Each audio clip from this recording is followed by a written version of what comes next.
নমস্কার বন্ধুরা, আপনাদের স্বাগত জানাই মিনা বৈরাগীর ব্লগে। আজকের আমি বানাচ্ছি পাউস মাছের কালিয়া। মাছটাকে ভাজার জন্য আমি নুন দিচ্ছি,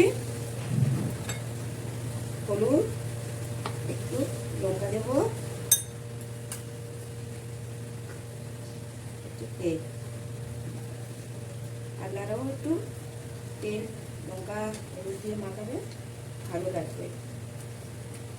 ভালো করে মাখাতে হবে, এর ভিতরে ভালো করে ঢুকবে। পোড়াটা আমার গরম হয়ে গেছে, আমি এখন সর্ষের তেল দিচ্ছি। গরম হয়ে গেছে, আমি মাছটা একে একে ভেজে নিচ্ছি।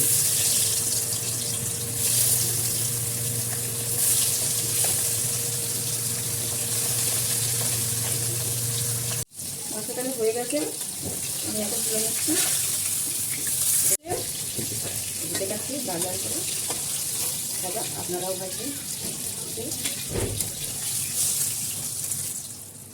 মাছটা ভাজা হয়ে গেছে, যে লাল লাল করে ভেজেছি আমি এখানে 1 চামচ ঘি দিচ্ছি, গরম মশলা দিচ্ছি, একটা তেজপাতা, পেঁয়াজ কুচি, পেঁয়াজটা একটু লাল লাল ভাজা নিয়ে, পেঁয়াজ ভাজা তাহলে আমার হয়ে গেছে। এখন আমি দিচ্ছি রসুন বাটা,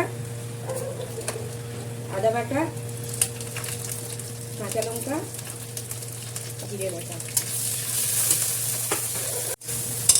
টমেটো বাটা, একটু আমি নুন দিচ্ছি, হলুদ পাউডার, লঙ্কা পাউডার। মশলাটা আমার হয়ে গেছে, দেখতে পাচ্ছেন। এখন আমি জল দেব।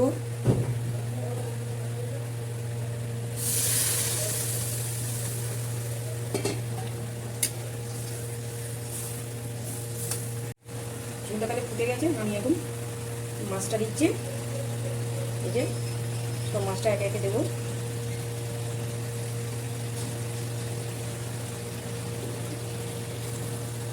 আমি এখানে 3টে কাঁচা লঙ্কা দিচ্ছি।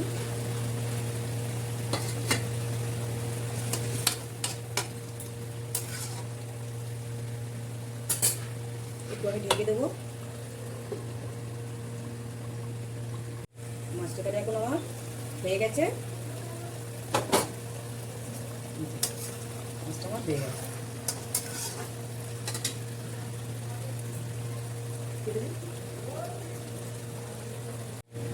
মাছটা কিরকম হয়েছে দেখুন, খুব সুন্দর হয়েছে, দেখুন কালারটা।